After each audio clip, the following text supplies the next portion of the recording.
Now let's move on to another form of psychotherapy. But first, let me ask you a question.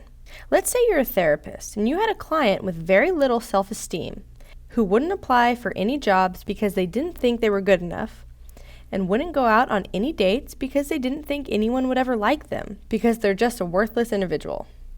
How would you treat your patient? Write your response here.